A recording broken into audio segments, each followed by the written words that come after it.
जायकेदार पकवान का नाम भी ग्रैंड फैमिली रेस्टोरेंट, जहां मिलेंगे आपको हर तरह के वैरायटीज का खाना जो आपको उंगलियां चबाने पर कर देगा मजबूर। खाने के इस खजाने में आपके बर्थडे, कई तरह की पार्टियां और अपनों के साथ मिल बैठ के बिता सकते हैं खुशियों के पल। भी grand family restaurant, central bus stand Bijapur. Bijapur आएंगे भारत जोड़ने का बेड़ा उठाने वाले राहुल गांधी। लोकसभा चुनाव, कर्नाटक में 2 चरण का चुनाव 26 अप्रैल और 7 मई को होने वाला है। इसी के चलते आरक्षित बीजापुर जिला मतक्षेत्र बीजापुर में कांग्रेस उम्मीदवार राजू आलगुर के प्रचार के लिए 26 अप्रैल शोलापुर रोड के BLDE न्यू कैंपस में चुनावी प्रचार को आ रहे हैं राहुल गांधी, जिसकी जानकारी जिला इंचार्ज मंत्री डॉक्टर MB पाटिल ने देते हुए देश का ऐसा पहला कोई प्रधानमंत्री होगा जो अधिकार और वोट की लालच के लिए इतना गिर सकता है। मोदी के भाषणों का हवाला देते हुए कांग्रेस अगर अधिकार में आएगी तो महिलाओं को मंगलसूत्र खोना पड़ेगा कहने वाले मोदी पर बरसे MB पाटिल। हमारे उम्मीदवार राजू आलगुर में वो ताकत है कि जिले के विकास के लिए संसद में आवाज़ उठा सकते हैं, जो पिछले 15 सालों से बीजेपी के सांसद रमेश जिगजंगी ने नहीं किया। हमारी जीत पक्की है, इस बार देश में बदलाव आएगा। मोदी सरकार हर लिहाज से नाकाम हो गई है, कहा। कांग्रेस के नेताओं ने इस मौके पर पूर्व MLA मकबूल बागवान, हमीद मुशर्रफ, प्रकाश राठौड़, विठल कटकदोंड, अशोक मनगोली की मौजूदगी में कई बंजारा समाज के नेता भाजपा का कमल छोड़कर कांग्रेस का हाथ थामा। प्रकाश राठौड़ जिला कांग्रेस कमिटिಯ ಅಧ್ಯಕ್ಷ ಈಗಾಗಲೇ ಪ್ರಕಟಣೆಯನ್ನು ಸ್ವಾಗತ ಮಾಡಿದರು.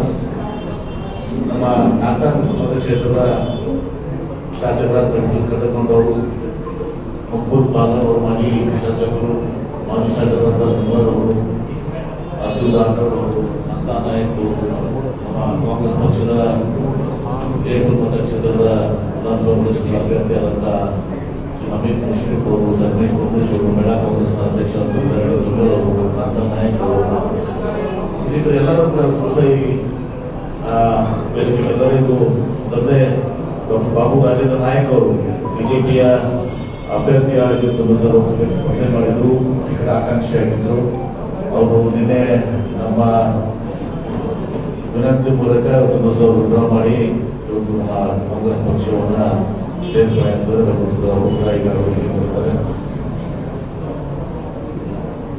ಎಲ್ಲ ಮೊದಲೇ ವಿಷಯ, ಈಗಾಗಲೇ ಜಿಲ್ಲಾ ಕಾಂಗ್ರೆಸ್ ಕಮಿಟಿಯ ಅಧ್ಯಕ್ಷರಿಗೆ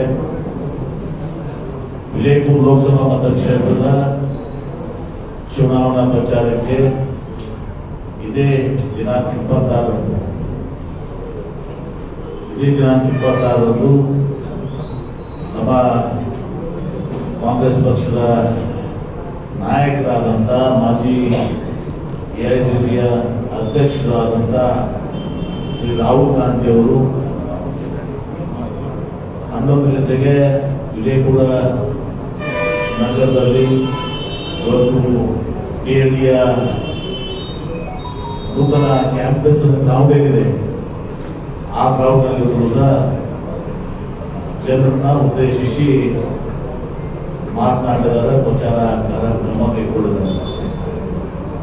ಹೀಗಾಗಿ ನಮಗೆ ಈ ವಿಷಯವನ್ನು ನಾನು ತಿಳಿಸಬೇಕಾಗಿತ್ತು. ಜೊತೆಗೆ AICC ಅಧ್ಯಕ್ಷರಾದ ಹಿರಿಯರಾದಂಥ ಮಲ್ಲಿಕಾರ್ಜುನ ಖರ್ಗೆ ಸಾಹೇಬರು, ರಾಜ್ಯದ ಮುಖ್ಯಮಂತ್ರಿಗಳಾದ ಸನ್ಮಾನ್ಯ ಶ್ರೀ ಸಿದ್ದರಾಮಯ್ಯವರು, KPCC ಅಧ್ಯಕ್ಷರು ಮುಖ್ಯಮಂತ್ರಿಗಳಾದ DK ಶಿವಕುಮಾರ್ ಅವರು, AICCಯ ಪ್ರಧಾನ ಕಾರ್ಯದರ್ಶಿಯಾದ ರಣದೀಪ್ ಸುರ್ಜೇವಾಲಾ ಅವರು, AICC ಇನ್ನೋರ್ವ ಪ್ರಧಾನ ಕಾರ್ಯದರ್ಶಿಗಳು, ಸಂಘಟನೆಯ ಉಸ್ತುವಾರಿ ವಹಿಸಿಕೊಂಡಿರುವಂಥ ಶ್ರೀ KC ವೇಣುಗೋಪಾಲ್ ಅವರು, ಇನ್ನಿತರ ಎಲ್ಲ ಹಿರಿಯ ನಾಯಕರು ಸಹ ಈ ಪ್ರಚಾರದ ಕಾರ್ಯಕ್ರಮದಲ್ಲಿ ಭಾಗವಹಿಸಿದ್ದಾರೆ. ತಮ್ಮ ಮೂಲಕ ನಮಗೆ ತಿಳಿಸುವುದಲ್ಲದೆ ತಮ್ಮ ಮೂಲಕ ಇವತ್ತು ಸಹ ಈ ಕಾರ್ಯಕ್ರಮ ಯಶಸ್ವಿಗೊಳಿಸಬೇಕು ಅಂತೇಳಿ ಜನರಿಗೆ ಕಾರ್ಯಕ್ರಮ ಪಾಲ್ಗೊಂಡು ಯಶಸ್ವಿಗೊಳಿಸಬೇಕು ಅಂತೇಳಿ ನಾನು ಕೋರ್ತೇನೆ. ಎರಡನೇದಾಗಿ ಇವತ್ತು ನಾವು ನಮ್ಮ ಪ್ರಣಾಳಿಕೆ ತಾವು ಗೊತ್ತಿದೆ, ನಾವು ಕಾಂಗ್ರೆಸ್ ಪಕ್ಷದವರು ದೇಶಕ್ಕೆ ಸ್ವಾತಂತ್ರ್ಯ ತಲುಪಿಸಿಕೊಳ್ಳದೆ ದೇಶವನ್ನು ಕಟ್ಟಿರುವಂಥದ್ದು. ನಾವು ಯಾವಾಗಲೂ ಕೂಡ ನುಡಿದಂತೆ ನಾವು ನಡೆದಿದ್ದೀವಿ.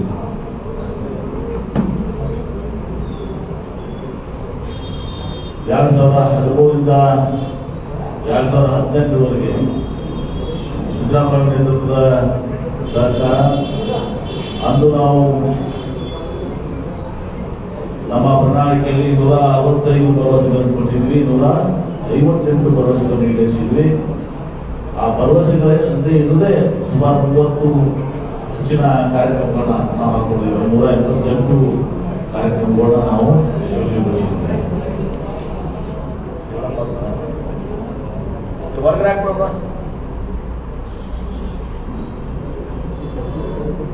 ಅನ್ನಭಾಗ್ಯ, ಕ್ಷೀರಭಾಗ್ಯ, ಕೃಷಿ ಭಾಗ್ಯ, SC/ST ಜನಾಂಗಕ್ಕೆ 24% ಜನಸಂಖ್ಯೆಗೆ ಅನುಗುಣವಾಗಿ ಪ್ರತಿಯೊಂದು ಇಲಾಖೆಯಲ್ಲಿ ಒಂದು ಕಾನೂನು ಅಂತದ್ದು ಕುಸಿಗೆ ಅವರನ್ನು ಕೊಡುವಂಥದ್ದು.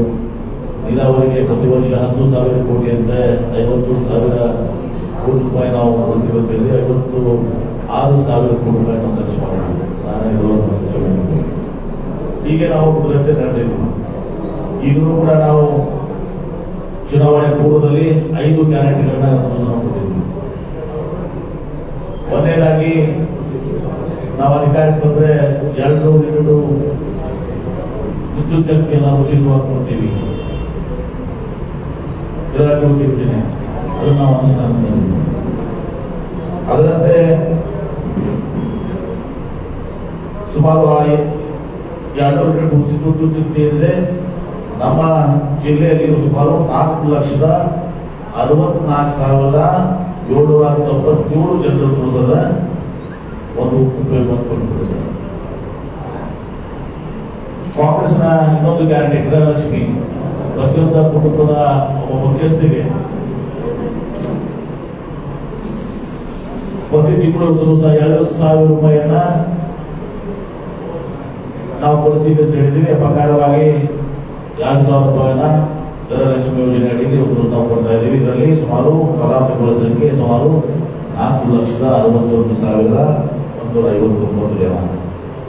ಅನ್ನಭಾಗ್ಯದಲ್ಲಿ ನಾವು 5 ಕೆಜಿ ಅಕ್ಕಿಯಂತೆ 2013 ಕೊಟ್ಟಿದ್ದು 7 ಕೆಜಿ ಏರಿಸಿದ್ವಿ. ಬಿಜೆಪಿ ಸರ್ಕಾರ ಬಂದದನ್ನ ಮತ್ತೆ ಕಡಿತ ಮಾಡಿ 4ರಿಂದ 5 ಕೆಜಿ ಮಾಡಿದ್ರು. ಈಗ ನಮ್ಮ ಗ್ಯಾರಂಟಿ ಪ್ರಕಾರ ನಾವು 5 ಕೆಜಿ ಅಕ್ಕಿಯನ್ನು ಕೊಡ್ತಾ ಇದ್ದೀವಿ. ಕೇಂದ್ರ ಸರ್ಕಾರ ಅಕ್ಕಿಯನ್ನು ಕೊಡೋ ಕಾರಣ ಇನ್ನು 5 ಕೆಜಿಗೆ ನಾವು 35 ರೂಪಾಯಿ ಅಂತ 170 ರೂಪಾಯಿಯನ್ನು ನಾವು ಕೊಡ್ತಾ ಇದ್ದೀವಿ. ಹೀಗಾಗಿ ಅದನ್ನು ಕೂಡ ನಾವು ಗ್ಯಾರಂಟಿಯನ್ನ ಕೇಂದ್ರ ಸರ್ಕಾರದ ಷಡ್ಯಂತ್ರ ಮಾಡಿದ ವಿರೋಧವಾಗಿ ಕೂಡ ನಾವು ನಮ್ಮ ಮಾತನ್ನ ಉಳಿಸಿಕೊಂಡಿದ್ದೀವಿ. ಸುಮಾರು 4,28,986 ಜನರಿಗೆ ಫಲಾನುಭವಿಗಳಿಗೆ ಇದರ ಒಂದು ಬೆನಿಫಿಟ್ ಸಿಗ್ತಾ ಇದೆ. ಯುವಕರಿಗೆ 6 ತಿಂಗಳಲ್ಲಿ ಒಂದು ಉದ್ಯೋಗ ಸಿಗಲಿಲ್ಲ, ಅವರಿಗೆ 2 ವರ್ಷಗಳ ಕಾಲ ಪದವೀಧರರಿಗೆ 3,000, ಡಿಪ್ಲೊಮಾದವರಿಗೆ 1500 ರೂಪಾಯಿ ಅಂತೆ ನಾವು ಕೊಡುವಂಥ ಯೋಜನೆ ಯುವನಿಧಿ ಕಾರ್ಯಕ್ರಮ. ಅದರಲ್ಲಿ ವಿಜಯಪುರ ಜಿಲ್ಲೆಯಲ್ಲಿ ಸುಮಾರು 6,831 ಫಲಾನುಭವಿಗಳಿಗೆ ನಾವು ಕೊಡ್ತಾರೆ. ಅದಲ್ಲದೆ ನಾವು ಈ ಶಕ್ತಿ ಯೋಜನೆಯಲ್ಲಿ ಮಹಿಳೆಯರಿಗೆ ಉಚಿತವಾಗಿ ಕರ್ನಾಟಕ ರಾಜ್ಯದಲ್ಲಿ ಒಂದು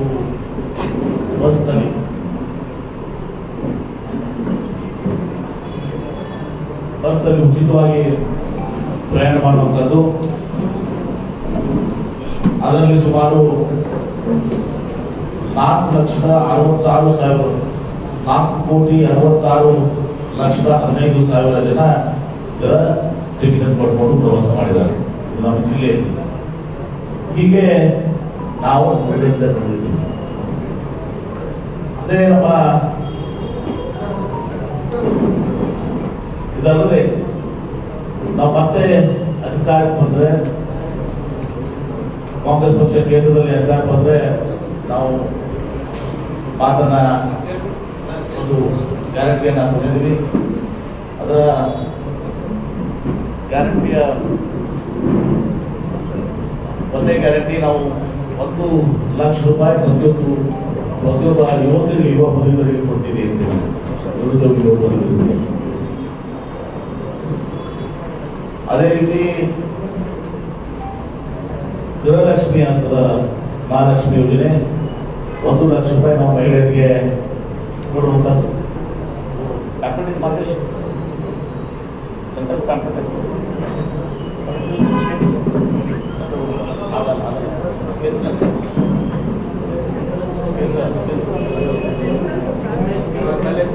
ಆಮೇಲೆ ಮೂರನೇದಾಗಿ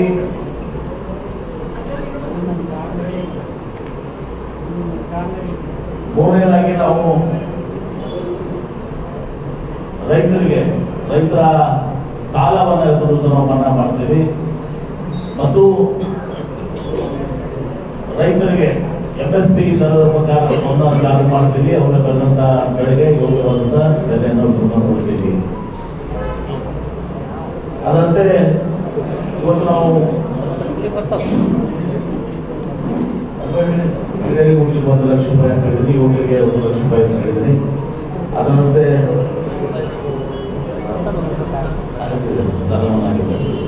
ಆಮೇಲೆ ಇನ್ನೊಂದು ರಿಸರ್ವೇಶನ್ ಇವತ್ತು ನಾವು ಏನು ಗಂಡ ಜಾತಿ ಮಂದಿ ನಾವು ಮಾಡ್ತೀವಿ ಅಂತ ಹೇಳಿ ಇವತ್ತು ಮಾಡಿದ್ದೀವಿ. ಮತ್ತು 30 ಲಕ್ಷ ಉದ್ಯೋಗಗಳನ್ನು ನಾವು ಪ್ರತಿ ವರ್ಷ ಕೊಡ್ತೀವಿ.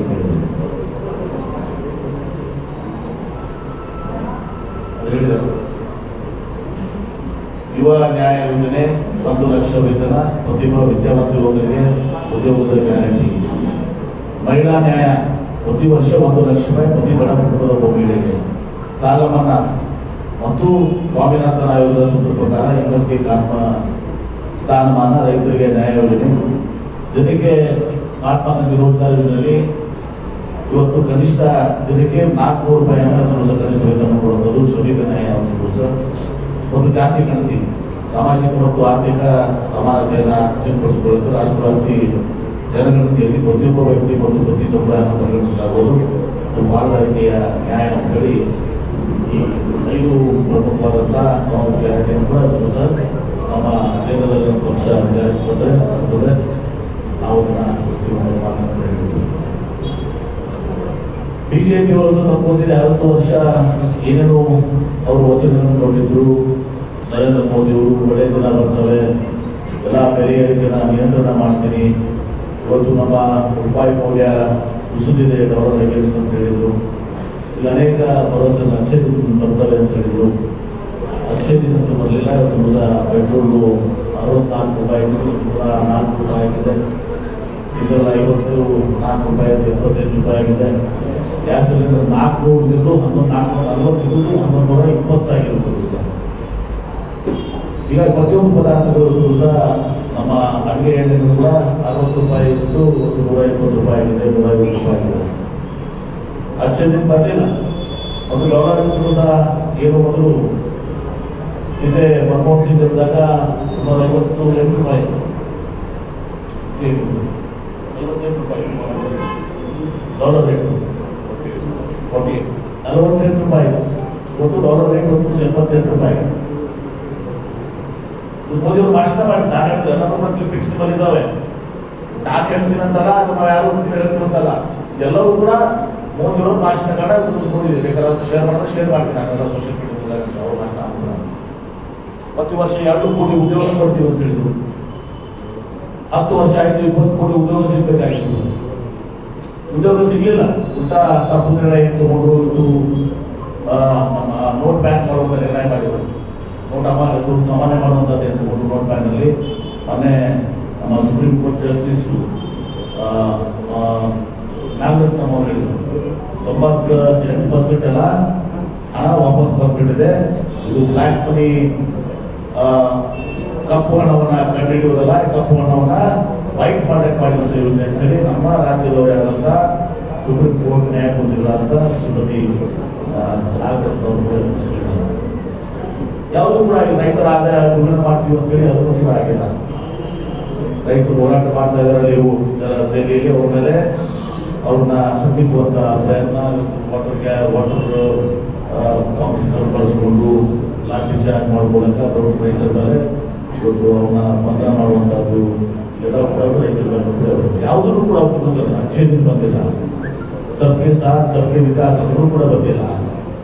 ಕಾರ್ಮಿಕ ಹೆಸರ ಮೇಲೆ ವಿಭಜನೆ ಮಾಡುವಂತ ರಾಜಕಾರಣ ಇವತ್ತು ನಿನ್ನೆ ಕೂಡ ಮೋದಿ ಅವರು ಸ್ಟೇಟ್ಮೆಂಟ್ ನೋಡಿದ್ದೀನಿ ನಾನು. ಅದೇ ರೀತಿ ನಾನು ಬಹಳ ಪ್ರಾಮಾಣಿಕ ಭ್ರಷ್ಟಾಚಾರವನ್ನು ಎದುರಿಸಿ ನಾವು ಖಾನೆ ದುಂಗ ಅಂತ ಹೇಳ್ತೀವಿ. ಆದ್ರೆ ನಮ್ಗೆ ಗೊತ್ತಿದೆ, ಬಹಳ ಜನ ನಂಬಿದ್ರು.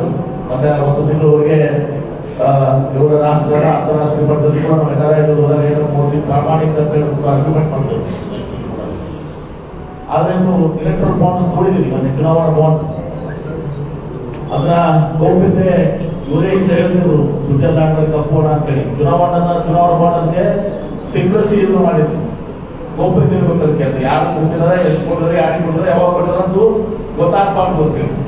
ಆದ್ರೆ ಇವತ್ತು ಸುಪ್ರೀಂ ಕೋರ್ಟ್ ಚೀಫ್ ಜಸ್ಟಿಸ್ ನಮ್ಮ ಚಂದ್ರಚೂಡ್ ಅವರು ಇದು ಪ್ರಜಾಸತ್ತಾತ್ಮಕ ವಿರುದ್ಧದೆ, ಟ್ರಾನ್ಸ್ಪರೆನ್ಸಿ ವಿರುದ್ಧದೆ ಅಂತೇಳಿ ಅದನ್ನು ಆದೇಶ ಮಾಡಿ ಅದನ್ನು ಕೊಡುವಂತ ಹೇಳಿದಾಗ ಅದನ್ನು ಕೂಡ ಅಷ್ಟು ತಡೆಗಟ್ಟಲಿಕ್ಕೆ ಪ್ರಯತ್ನ ಮಾಡಿದ್ರು. ಮಾಹಿತಿ ಕೊಡಬೇಕಾದ್ರೆ ಸಮಯ ಬೇಕಾಗ್ತದೆ, ಚುನಾವಣೆ ದಾಟಿಸಬೇಕಾಗಿತ್ತು, ನೆಪವೊಟ್ಟೆಲ್ಲ ಮುಂದೂಡಬೇಕಾಗಿಲ್ಲ. ಆದ್ರೂ ಕೂಡ ಅವರ ಸುಪ್ರೀಂ ಕೋರ್ಟ್ನ ಚೀಫ್ ಜಸ್ಟಿಸ್ ಅವರ ನೇತೃತ್ವದ ತಂಡ ಇದು ಬಹಳ ಕಡಕ್ಕಾಗಿ ಒಂದು ಅವ್ರಿಗೆ SBI ವಾಕ್ ಮಾಡಿದ್ರೆ ಅವ್ರು ನೋಡಿದ್ದಾರೆ.